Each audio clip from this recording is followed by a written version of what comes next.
आज की वीडियो में हम बिजी में पेमेंट की ट्रांजैक्शंस देखेंगे कि हम एक्सपेंसेस को कैसे मैनेज कर सकते हैं जीएसटी के साथ। एंड पेमेंट में आपको कौन से नेचर आपको जीएसटी का सेलेक्ट करना पड़ेगा एंड देन आपको ट्रांजैक्शन करनी होगी। तो हमने जो अभी लास्ट वीडियो में लेजर्स बनाने सीखे थे, मास्टर्स हमने बनाए थे, अकाउंटिंग मास्टर्स, तो उसमें हमने पेमेंट से रिलेटेड कुछ मास्टर्स बनाए थे। यहाँ मैं आपको उन्हीं मास्टर्स से रिलेटेड पेमेंट की ट्रांजैक्शन करना बताऊंगी, आपने उन्हीं एक्सपेंसेस को कैसे मैनेज करना है। तो हम यहाँ पे पेमेंट वाउचर पे आएंगे ट्रांजैक्शंस में, एंड यहाँ पे आपने ऐड पे क्लिक करना है। ऐड पे आप एंटर करेंगे, तो ऐड पे एंटर करने के बाद आपके सामने यहाँ पे वाउचर सीरीज आएगा, जीएसटी नेचर आएगा। तो अभी हमने यहाँ पे कुछ ट्रांजैक्शंस हैं जो की हुई हैं ऑलरेडी। मैं आपको बताती हूँ कि हमने वो ट्रांजैक्शन कैसे की हैं और कैसे उसमें हमने जीएसटी नेचर सेलेक्ट किया है। तो चलिए हम यहाँ पर पेमेंट वाउचर की ट्रांजैक्शंस को ओपन करने के लिए प्रेस करते हैं F5 for payment list. Okay, तो मैंने यहाँ पे प्रेस किया F5। यहाँ पे आप देखेंगे मेरे पास एक विंडो अपीयर हुई जिसमें मेरे को वाउचर सीरीज़ सेलेक्ट करनी है, अगर कोई स्पेशल सीरीज़ है। उसके बाद अगर मेरे को ऑल लेना है मैं ऑल ले सकती हूँ। कौन सी डेट से लेके कौन सी डेट तक की ट्रांजैक्शंस आप देखना चाहते हैं, account to be shown by alias या प्रिंट नेम वाइज, आप जैसे लेना चाहते हैं वैसे आप ले सकते हैं। अगर आपने पार्टीज का मोबाइल नंबर दिया हुआ है उसको भी आप शो करना चाहते हैं तो वो भी शो कर सकते हैं। अगर आप कोई पर्टिकुलर जीएसटी नेचर की ट्रांजैक्शन देखना चाहते हैं तो वो भी आप यहाँ से सेलेक्ट करके सिर्फ उनकी ट्रांजैक्शंस देख पाएंगे। And show GST nature also, अगर आपको जीएसटी नेचर भी शो करवाना है हर एक ट्रांजैक्शन वाइज तो आप इसको इनेबल कर सकते हैं। शो शॉर्ट नरेशन, अगर आपने कोई नरेशन दिया हुआ है ट्रांजैक्शन को तो उसको भी आप अगर शो करवाना चाहते हैं तो उसको भी आप यहाँ पे शो करवा के F2 प्रेस करेंगे, ओके कर देंगे। तो यहाँ पर आप देखेंगे हमने जितनी भी ट्रांजैक्शंस की हुई हैं, यहाँ पे आप देख सकते हैं मैंने कुछ ट्रांजैक्शंस इसमें की हुई हैं और आप इन ट्रांजैक्शंस को देख सकते हैं यहाँ पे हमने कैसे इसमें ट्रांजैक्शन की है। तो सबसे पहले फर्स्ट जो ट्रांजैक्शन मैंने की है वो मैंने की है स्टेशनरी के लिए, मैंने कैश पे किया है। तो यहाँ पे जो हमने कैश पे किया है यहाँ पे आप देख सकते हैं हमने कैसे किया है और मैंने यहाँ पे जीएसटी नेचर में क्या क्या सेलेक्ट किया है। तो फर्स्ट जो है वो तो है नॉट एप्लीकेबल या नॉन जीएसटी। अगर आपको कोई ऐसे ट्रांजैक्शन करनी है जिसमें आपको जीएसटी लेना ही नहीं है, ना ही आपको आरसीएम के अंडर लेना है और ना ही आपको किसी रजिस्टर्ड पार्टी के थ्रू लेना है, आपको जीएसटी को एप्लीकेबल ही नहीं करना, तो उस केस में आप यहाँ पे नॉट एप्लीकेबल सेलेक्ट करते हैं। उसके बाद नेक्स्ट होता है आरसीएम अनरजिस्टर्ड एक्सपेंस। अगर आप किसी भी अनरजिस्टर्ड पार्टी से गुड्स परचेज करते हैं तो उस केस में आपको आरसीएम के अंडर पे करना होता है, या फिर अगर कुछ ऐसी सर्विसेज हैं जो अगर आप लेते हैं तो उसके अंडर आपको आरसीएम के अंडर पे करना ही पड़ता है, उसमें रजिस्टर्ड या अनरजिस्टर्ड का कोई भी केस नहीं है। तो उस केस में हम यहाँ पे आरसीएम अनरजिस्टर्ड एक्सपेंस सेलेक्ट करते हैं। तो यहाँ पर आप देख सकते हैं जैसे कि मैंने यहाँ पे एक ट्रांजैक्शन की हुई है और ये मैंने सिंपल ट्रांजैक्शन की हुई है। स्टेशनरी का हमने जो मास्टर क्रिएट किया था, stationery account debit to cash, ये मैंने सिंपल ट्रांजैक्शन की है। मैंने ये जो परचेज किया है वो मैंने अनरजिस्टर्ड पर्सन से परचेज किया होगा, तो यहाँ पर मैंने एंट्री पास कर दी है स्टेशनरी टू कैश। एंड ये मेरा डेली लिमिट के अकॉर्डिंग ट्रांजैक्शन है। अगर 5000 से ऊपर मैं एक्सपेंस करती हूँ पर डे तो वो मेरा आरसीएम में अप्लाई हो जाएगा। तो यहाँ पर मैंने सिंपल एग्जांपल लिया है विदाउट जीएसटी कैलकुलेशन के, सिंपल हमने ट्रांजैक्शन की है stationery account debit to cash. Okay, उसके बाद नेक्स्ट हमने ट्रांजैक्शन की है, यहाँ पे आप देखेंगे cash balance is going negative, तो यहाँ पे अभी हमारा नेगेटिव आ रहा है, फिर भी हम इसको सेव करेंगे। बाद में जब हम रिसिप्ट की ट्रांजैक्शंस करेंगे तो हम कैश को रिसिप्ट कर लेंगे, तो वो कॉमनली हो जाएगा, हमारा एडजस्ट हो जाएगा। उसके बाद नेक्स्ट ट्रांजैक्शन है फूड एंड बेवरेजेस। यहाँ पे आप देख सकते हैं फूड एंड बेवरेजेस भी जो हैं वो हमारे आपको पता होगा कि फूड एंड बेवरेजेस पे आप आईटीसी क्लेम नहीं कर सकते हैं, इनपुट टैक्स क्रेडिट आपको नहीं मिलता है, बट इन एक्सपेंसेस के लिए आपको अंडर आरसीएम पे करना पड़ता है। तो यहाँ पर हमने ट्रांजैक्शन की है food and beverages refreshment expenses. अगर आप कहीं पे करते हैं तो आपको जो पे करना होगा वो आपको आरसीएम के अंडर पे करना होगा, एंड इन गुड्स के लिए आप आईटीसी क्लेम नहीं कर सकते हो। ओके, तो इसमें मैंने simple without CGST SGST calculation के या आईजीएसटी कैलकुलेशन के मैंने सिंपल ट्रांजेक्शन की है food and beverages account debit to cash. Okay, and next transaction है हमारी ट्रैवलिंग एक्सपेंसेस। यहाँ मैंने एग्जाम्पल लिया है ट्रैवलिंग एक्सपेंसेस का। यहाँ देखेंगे आप, हमने नॉट एप्लीकेबल लिया हुआ है। नॉट एप्लीकेबल मैंने क्यों लिया है? फॉर एग्जाम्पल, अगर मैंने अपनी कोई भी रेलवे टिकट मैंने बुक करवाई है तो उसमें मेरे पास जो जीएसटी है, ना ही बिल पे मेरे को मेरा जीएसटी नंबर लिखा हुआ मिलेगा, और ना ही अगर जीएसटी कैलकुलेट भी होता है तो वो मेरे से टोटल अमाउंट लेते हैं, मैं उसका आईटीसी भी क्लेम नहीं कर पाती हूँ। तो उस केस में ये यहाँ पर हम जीएसटी को एज अ नॉट एप्लीकेबल ही लेके चलेंगे।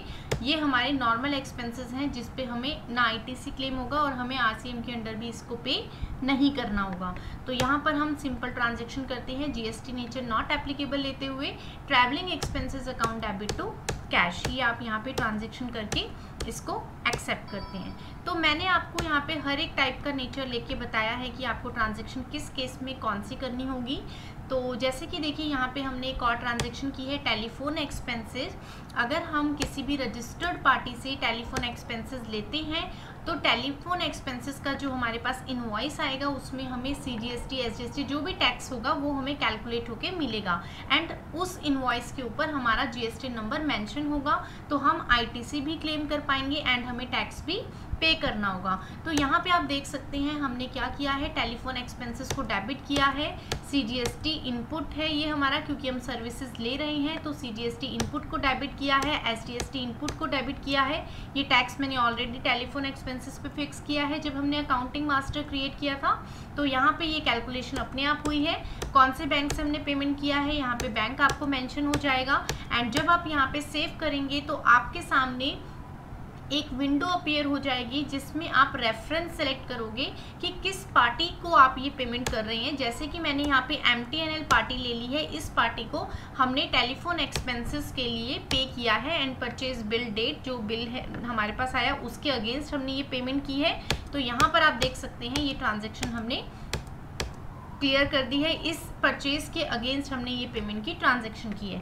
उसके बाद हम यहाँ से इसको डायरेक्टली कर देते हैं सेव, और ये जो ट्रांजैक्शन होगी ये आपकी adjustment would be reflected in GSTR 2, क्योंकि ये जो एडजस्टमेंट आपकी हो रही है इस परचेज के अगेंस्ट पेमेंट में, तो ये आपकी GSTR 2 में रिफ्लेक्ट भी होगी। वो मैं आपको GST की जब रिपोर्ट्स दिखाऊंगी तो मैं वहाँ पर आपको शो करवाऊंगी।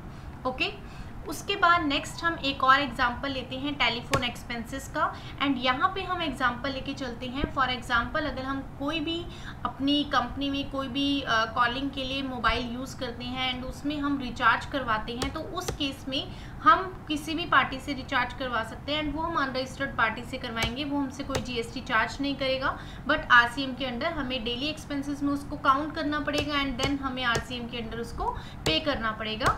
तो B2B का यहाँ पे केस नहीं है, रजिस्टर्ड पार्टी का यहाँ पे कोई केस नहीं है, सिंपल आपने टेलीफोन एक्सपेंसेस के लिए पे किया है कैश। ओके, यहाँ पे लॉन्ग नरेशन में मैंने दे रखा है मोबाइल रिचार्ज के लिए, एंड उसके बाद हम इसको सेव कर लेते हैं। उसके बाद हमारी नेक्स्ट ट्रांजेक्शन है ट्रांसपोर्टेशन। हमने ट्रांसपोर्टेशन के दो लेजर्स लिए थे, एक हमने रजिस्टर्ड पार्टी के लिए लिया था एंड अनरजिस्टर्ड पार्टी के लिए लिया था। तो जैसा कि मैंने आपको बताया था कि transportation services and legal services ऐसी सर्विसेज हैं, अगर आप किसी रजिस्टर्ड पार्टी से लेते हैं या फिर किसी अनरजिस्टर्ड पार्टी से लेते हैं, आप उसमें RCM के अंडर पे करते ही हैं। आपको उसमें कोई भी ऐसा नहीं है कि आप उस पर टैक्स लगाओगे या पार्टी आपको टैक्स लगा के देगी, वो दोनों आपका RCM के केस में आएगा ही आएगा, ये कंपल्सरी है। ओके, तो यहाँ पर आप देखेंगे GST नेचर हमने RCM सेलेक्ट किया हुआ है, एंड यहाँ पे हमने ट्रांसपोर्टेशन एक्सपेंसेस लिया है, transportation expenses for registered party. तो यहाँ पे हमने रजिस्टर्ड पार्टी लिया हुआ है और इसको कैश में ट्रांजेक्शन किया हुआ है 7000 अमाउंट, और सिंपल मैंने ट्रांजेक्शन की हुई है यहाँ पे। ओके, उसके बाद अगर हम अनरजिस्टर्ड पार्टी लेते हैं तो भी मैंने सेम ट्रांजैक्शन की है, RCM ही इसमें अप्लाई होगा, चाहे आप किसी रजिस्टर्ड पार्टी से लेते हैं या फिर किसी अनरजिस्टर्ड पार्टी से लेते हैं, दोनों ही केस में आपका यहाँ पे RCM unregistered expense GST nature select होता है। ओके, उसके बाद हमारी लास्ट ट्रांजेक्शन है एक्सपेंसेस की जीएसटी से रिलेटेड, वो है हमारी कार एक्सपेंसेस। अगर आप कोई भी कार एक्सपेंसेस करवाते हैं, कोई भी आप कार की कोई सर्विसिंग करवाते हैं जिसमें आप छोटी दुकानों से कहीं से आपने कुछ कार से रिलेटेड कुछ चीज़ रिपेयर करवाई है, तो उस केस में भी आपका जो वो एक्सपेंस होगा वो आपका सिंपल हो जाएगा। जीएसटी नेचर आप ले लोगे यहाँ पे आरसीएम के अंडर, इसको आप डेली एक्सपेंसेस में ही काउंट करोगे एंड उसको आप अनरजिस्टर्ड लेके चलोगे। लेकिन अगर आप यहाँ पे किसी रजिस्टर्ड पार्टी से, मतलब अगर आप कोई बहुत अच्छी बड़ी कंपनी से आप सर्विसिंग करवाते हैं अपनी कार की, तो उस केस में आपको प्रॉपर इनवॉइस मिल सकता है। तो उस केस में आप यहाँ पे जीएसटी नेचर B2B सेलेक्ट करते हुए प्रॉपर इनवॉइसिंग के अगेंस्ट अपनी पेमेंट वाउचर में एडजस्टमेंट कर सकते हो, जैसा कि मैंने टेलीफोन एक्सपेंसेस में एग्जाम्पल लेके बताया है। ओके, तो ऐसे हमारे कुछ एक्सपेंसेस हैं जो मैंने अभी यहाँ पे कुछ नेचर लिए हैं, जैसे कि आप देख सकते हैं यहाँ पे हमारे पास और भी नेचर हैं। नॉट एप्लीकेबल तो मैंने आपको बता दिया, आरसीएम, रजिस्टर्ड ये हम ज़्यादा यूज़ करते हैं। Tax paid expense, exempt expenses अगर हैं B2C के लिए यूज़ हो जाएगा, business to consumer. Composition expense है, कॉम्पोजिशन डीलर के साथ अगर कोई एक्सपेंस होता है, रिफंड अगेंस्ट एडवांस रिसिप्ट के अगेंस्ट अगर कुछ रिफंड होता है, जीएसटी पेमेंट टू गवर्नमेंट, अगर आप गवर्नमेंट को जीएसटी पेमेंट करते हो, आगे जब हम जीएसटी कंप्लीट करेंगे उसकी पेमेंट्स करेंगे, देन हम यहाँ पे ये वाले जीएसटी नेचर को भी यूज़ करेंगे।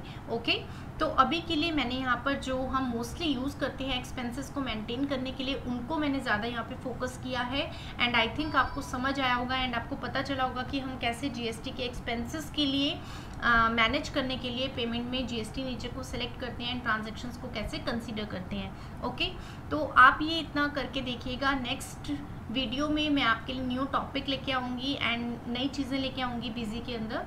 एंड कोई भी अगर आपको डाउट होता है आप मुझसे पूछ सकते हैं। एंड अगर आप हमारी ऑनलाइन क्लासेस ज्वाइन करना चाहते हैं तो आप ऑनलाइन क्लासेस भी ज्वाइन कर सकते हैं। अदरवाइज़ हमारा वीडियो क्लासेस भी हैं, वीडियो क्लासेस अगर आप ज्वाइन करना चाहते हैं आप कर सकते हैं।